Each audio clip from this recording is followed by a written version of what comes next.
है मध्य प्रदेश के मऊगंज से, जहां हिंसा इस कदर हुई कि यहां कई पुलिसकर्मी जख्मी हो गए। और यही वजह है कि अब एक्शन ताबड़तोड़ देखने को मिल रहा है। क्या बड़ी खबर है, पहले वो जान लीजिए। पुलिस ने 5 लोगों को गिरफ्तार कर लिया है। हमले में टीआई समेत 8 पुलिसकर्मी जख्मी हुए। हनुमान तहसीलदार की हालत गंभीर बताई जा रही है। हनुमाना तहसीलदार जो है उनकी हालत गंभीर बनी हुई है। मऊगंज के गडरा गांव में धारा 163 लागू कर दी गई है। गडरा गांव में भारी पुलिस बल की तैनाती है। जिस युवक को बचाने के लिए पुलिस टीम गई थी उसकी भी जान चली गई है। तो मऊगंज में 2 पक्षों के बीच विवाद हुआ और विवाद इस कदर बढ़ता चला गया कि पुलिस को विवाद सुलझाने के लिए मौके पर पहुंचना पड़ा। लेकिन जैसे ही पुलिस वहां पर पहुंची, उपद्रवियों ने, अराजक तत्वों ने पुलिस पर ही हमला कर दिया और इस हमले में 7 पुलिसकर्मी जख्मी हुए हैं। इनमें टीआई भी शामिल है। लेकिन एक एएसआई की इस हमले में जान चली गई, जिसके बाद अब पूरे गांव को छावनी में तब्दील कर दिया गया है। चप्पे चप्पे पर पुलिस बल की तैनाती वहां पर नजर आ रही है।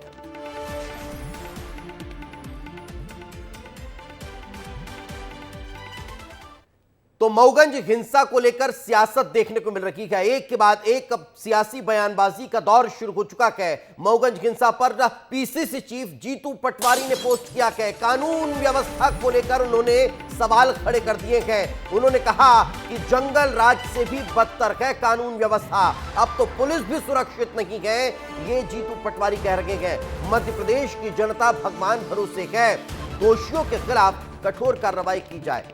क्या कुछ कह रहे हैं? जिस तरीके के कानून व्यवस्था के हाल हो गए हैं, पहला प्रदेश मेरा बन गया जहां पुलिस पिटाई होती है, पुलिस की पिटाई होती है और लगातार होती है, बार बार होती है। पिछले 3 दिन में 3 जगह पुलिस पिटी गई। एक इंदौर में पुलिस को वकीलों ने दौड़ा दौड़ा कर मारा, एक टीआई यादव को। यादव जी, पुलिस वकीलों का आरोप है दारू शराब पी के पहुँच गए वो जो टीआई थे तुकोगंज थाने के। दूसरा, ये मऊगंज में पुलिस की हत्या कर देना, ये क्या मैसेज है? फिर पुलिस ने एक आदिवासी की, निर्दोष आदिवासी की नक्सली बताकर हत्या कर देना, ये क्या मैसेज है? ये मैसेज है देश के प्रधानमंत्री जी, देश के गृह मंत्री जी कि कानून नाम की चिड़िया मध्य प्रदेश में नहीं बची है। और जहाँ तक मुख्यमंत्री जी के बयान का प्रश्न है, मेरा पहला प्रदेश है जहाँ पर पुलिस का काम सिर्फ अवैध धंधे चलाना हो गया। एक जगह से घटना नहीं होती है, हर शहर की, हर जिले की ये स्थिति है। आप कोई स्टिंग ऑपरेशन करेंगे तो हर थाने से पकड़ में आ जाएगा कि अवैध धंधों का अगर संरक्षक कोई करता है तो पुलिस करता है। इसी कारण से पुलिस का डर समाप्त हो गया और यही कारण है पुलिस की मौत होने लगी, हत्या होने लगी है।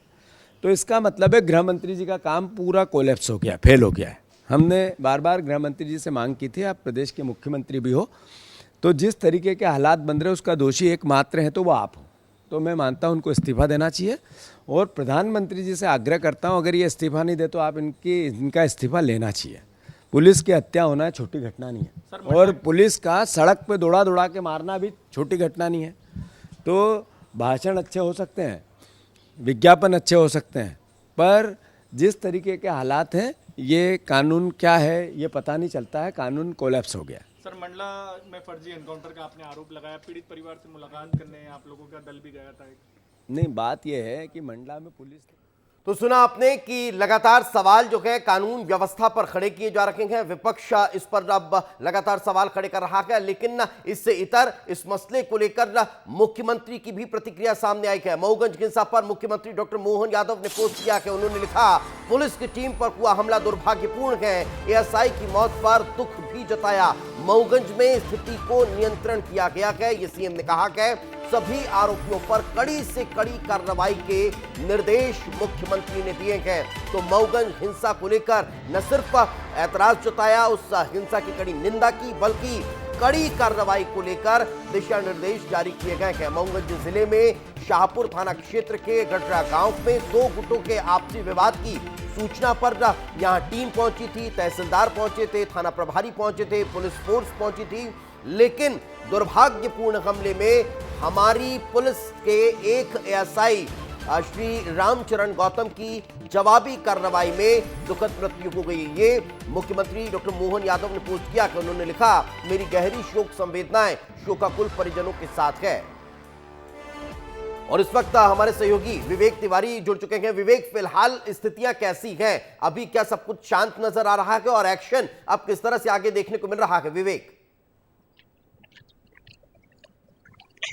बिल्कुल, मैं आपको बता दूं कि हम इस वक्त मऊगंज जिले के जिला अस्पताल में हैं, जहां सनी द्विवेदी जिसकी हत्या की गई थी कुछ लोगों के द्वारा, यहाँ पोस्टमार्टम चल रहा है और यहाँ पर तमाम प्रशासनिक अधिकारी भी मौजूद हैं। हम आपको बता दें कि जो गांव है, कर्रा गांव है, वहाँ पर छावनी बना दिया गया है, पुलिस बल पर्याप्त मात्रा पर तैनात कर दिया गया है चप्पे चप्पे पे, ताकि कानून व्यवस्था को जिस तरह पुलिस बल तैनात करके सुधारा जा सके। और आपको बता दें कि जो अभी ताज़ा अपडेट आ रही है कि जो पुलिस कर्मी घायल हुए, उनका इलाज रीवा के संजय गांधी अस्पताल में चल रहा है। एक तहसीलदार जिनकी हालत बेहद नाजुक बताई जा रही है, वो आईसीयू में है, सर में चोट आई थी, हाथ पैर टूट गए थे, उनकी भी हालत नाजुक बताई, उन्हें आईसीयू में भर्ती कराया गया है। इसके अलावा भारतीय जो थाना प्रभारी थे, जो सबसे पहले पहुंचे थे, उनकी भी स्थिति नाजुक बताई जा रही है, उनके हाथ पैर फ्रैक्चर हुए हैं, हालांकि इलाज चल रहा है। तो फिलहाल प्रशासन पूरी तरह एक्टिव है, पुलिस पूरी तरह एक्टिव हो चुकी है। यहाँ पर जहाँ पोस्टमार्टम चल रहा है वहां पर भी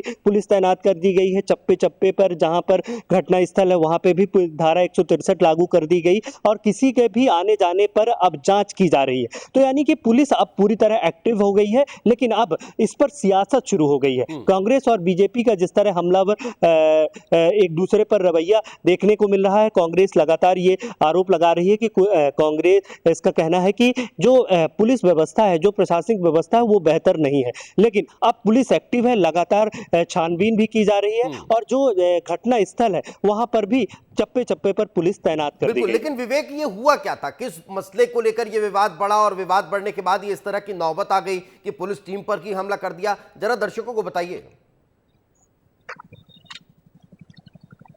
बिल्कुल, मैं अगर शुरू से इस मामले के पीछे जाने की कोशिश करूं तो दो महीने पहले इस घटनाक्रम की शुरुआत होती है, जब अशोक जो कोल है वो उनके द्वारा एक जमीन की रजिस्ट्री कराई जाती है। रजिस्ट्री के लिए वो मऊगंज गए थे और लौटते वक्त उनकी मौत हो जाती है। परिजनों का लगातार आरोप ये था कि वो मौत एक्सीडेंट नहीं, वो हत्या थी। और सनी द्विवेदी नाम के व्यक्ति जिसकी हत्या की गई, उस पर परिजनों को आशंका थी, उन्होंने इसकी शिकायत भी स्थानीय पुलिस थानों में की थी। हालांकि पुलिस का ये कहना है कि इस पे जांच की गई थी, लेकिन जांच में ये पता चला कि वो केवल एक एक्सीडेंट था, उससे उनकी मौत हुई। लेकिन जब सनी द्विवेदी होली के अवसर पर उस क्षेत्र में, उस मोहल्ले में देखा जाता है, तो वहां के स्थानीय लोग, जो आदिवासी परिवार था, उसने पहले तो बंधक बना लिया और बंधक बनाकर जमकर पिटाई की, लाठी डंडों। बड़ी वजह रखी कि ये विवाद लगातार बढ़ता चला गया। हम लौटेंगे आपके पास, लेकिन दरअसल इस पर सियासत लगातार बढ़ती हुई नजर आ रही है। आपको सुनवाते हैं कि हिंसा पर कांग्रेस और बीजेपी के नेताओं का आखिर क्या कुछ कहना है। मध्य प्रदेश जंगल राज की ओर, कानून व्यवस्था की स्थिति गंभीर है। लगातार रोज जिस तरह की खबरें आ रही है कि कहीं ना कहीं जो कानून के रखवाले रोज कहीं ना कहीं अपनी जान से हाथ धो बैठ रहे हैं, लोगों की जानें जा रही है और जिनका काम कानून की रक्षा करना है वो रोज हिंदू मुसलमान जाति धर्म संप्रदाय में लगे हुए। मध्य प्रदेश जंगल राज की ओर है और कानून व्यवस्था बद से बदतर होती जा रही है। मऊगंज के घटनाक्रम में सरकार द्वारा गंभीरता से कार्रवाई की जा रही है, आरोपियों को बख्शा नहीं जाएगा। कांग्रेस पार्टी संवेदनशील विषयों पर राजनीति करना छोड़े, ये राजनीति का विषय नहीं है। कानून व्यवस्था के मामले में सरकार द्वारा सख्त कदम पूर्व में भी उठाए गए, इस मामले में भी आरोपियों के ऊपर सख्त कार्रवाई की जा रही है। तो सुना आपने, विवाद बढ़ा, विवाद के बाद हत्या कर दी गई, मामला और उलझता हुआ नजर आया, जिसके बाद पुलिस ने स्थितियों को संभालने के लिए पुरजोर कोशिश की और फिर अब व्यवस्थाओं को दुरुस्त करते हुए स्थिति को शांत कर दिया गया। लेकिन इस पर सियासत जो है वो अब परवान चढ़ती हुई नजर आ रही है, रुकने का नाम नहीं ले रही है। विवेक हमारे सहयोगी हमारे साथ जुड़ चुके हैं, उनसे भी चर्चा कर लेते हैं। विवेक, आखिर ये सियासत जो है वो लगातार बढ़ती जा रही है। विवेक, बिल्कुल, जिस तरीके से मऊगंज की घटना हुई है उस पर पुलिस के इकबाल पे बड़ा सवाल उठता है कि आखिर जब पुलिस वाले सुरक्षित नहीं है तो आखिर सुरक्षित कौन रहेगा। और इस पूरे मसले को लेकर जब पुलिस पर लगातार हमलाएं हो रही, पुलिस की लगातार हत्याएं हो रही, तो इसको लेकर राजनीति भी अब गर्मा गई है। और मध्य प्रदेश में पिछले 3 दिनों के भीतर 3 ऐसी घटनाएं हुई हैं। मऊगंज के अलावा इंदौर की घटना है, इसके अलावा मंडला में भी एक फेक एनकाउंटर किया गया, युवक को नक्सली बता के उसकी हत्या कर दी गई। तो इस पूरे मसले को लेकर मध्य प्रदेश कांग्रेस के अध्यक्ष जीतू पटवारी ने मुख्यमंत्री से ये कहा है कि जब मध्य प्रदेश में लगातार घटनाएं हो रही हैं तो आखिर पुलिस जब सुरक्षित नहीं है तो आखिर कौन लोग सुरक्षित है। और मऊगंज की घटना को लेकर मुख्यमंत्री ने साफ तौर पे कहा कि आरोपियों की गिरफ्तारी हो गई है और आगे भी वहां पे पुलिस नज़र बनाए हुए है। और स्थानीय पुलिस की बात की जाए तो 2 से 3 जिलों की पुलिस भी वहां भेजी गई, क्योंकि मामला संवेदनशील है। कल जिस तरीके से मऊगंज में घटना हुई उससे स्पष्ट है कि आपसी विवाद इतना बढ़ गया कि 2 पक्षों में रंजिश हुई और इसमें गांव वालों और कई हमलावर थे, जिसको रोकने के लिए पुलिस वहां पहुंची और एक एएसआई की हत्या हो गई। करीब आधा दर्जन से अधिक पुलिस वाले घायल भी हैं। तो इस मसले को लेकर मध्य प्रदेश में सियासत इसलिए हो रही है क्योंकि 2 पक्षों का विवाद इतना बढ़ा कि एक एएसआई की हत्या हो गई और इस पूरे मसले को लेकर जांच की बात कही जा रही है। हालांकि मुख्यमंत्री ने जांच के निर्देश दे दिए हैं कि आखिर किन परिस्थितियों में घटना हुई, लेकिन जो प्राइमा फेसी बात निकल के आ रही कि 2 पक्षों में विवाद था। लेकिन क्या विवेक मुख्यमंत्री ने डीजीपी से कोई बातचीत की है, अधिकारियों को कोई जरूरी दिशा निर्देश दिए हैं? देखिए दीपेश, सुबह सुबह अर्ली मॉर्निंग मुख्यमंत्री इंटेलिजेंस की ब्रीफिंग करते हैं। इंटेलिजेंस और जो लोकल पुलिस के अधिकारी होते हैं, कोई बड़ी घटना होती है उस पर जरूर चर्चा करते हैं और एडीजी स्तर के अधिकारी इंटेलिजेंस पे होते हैं, वो मुख्यमंत्री को ब्रीफ आउट करते हैं कि आखिर क्या घटना हुई, किस तरीके से वहाँ पर पुलिस ने मोर्चा संभाला हुआ है। क्योंकि जो मऊगंज की घटना है उसको सबसे पहले इंटेलिजेंस की तरफ से ध्यान दिया गया और यही वजह है कि डीआईजी और आईजी को मौके पर पुलिस के जवान वहाँ पर पहुँचे और डीआईजी ने भी वहाँ पर मौका मुआयना किया है। और सबसे महत्वपूर्ण बात है कि इस पूरी घटना को लेकर मुख्यमंत्री ने कहा है कि जो घायल हुए हैं उनका इलाज जारी है और आगे किसी तरीके की कोई वहाँ पे सुरक्षा व्यवस्था बढ़ाने की जरूरत है तो वहाँ पे सुरक्षा व्यवस्था बढ़ाई जाएगी। लेकिन एक बड़ी बात है कि मऊगंज नया जिला बना है, नए अधिकारी वहाँ पे समझा जा सकता है कि अब इसको लेकर जांच पड़ताल भी तेज को रखी गई और व्यवस्थाओं को दुरुस्त करने के लिए अधिकारियों को जरूरी दिशा निर्देश दे दिए गए हैं और स्थिति को संभालने के साथ साथ जो इसमें आरोपी हैं उनके विरुद्ध कार्रवाई भी तेज होती हुई नजर आने वाली है। फिलहाल आप दोनों का हमारे साथ चर्चा में जुड़ने के लिए लेकिन सबसे पहले अब दर्शकों को यह बता देते हैं कि आखिर मऊगंज में विवाद हुआ क्यों, वजह क्या रखी। तो जान लीजिए, जमीन विवाद को लेकर यह अनबन शुरू हुई थी। आदिवासी परिवार ने यह जमीन खरीद ली थी, रजिस्ट्री कराने अशोक कोल गया हुआ था। लौटते समय हादसे में अशोक की मौत हो गई। 2 महीने पहले यह सड़क हादसा हुआ था, लेकिन परिजनों ने इसे हत्या बताया और हत्या का शक जताया।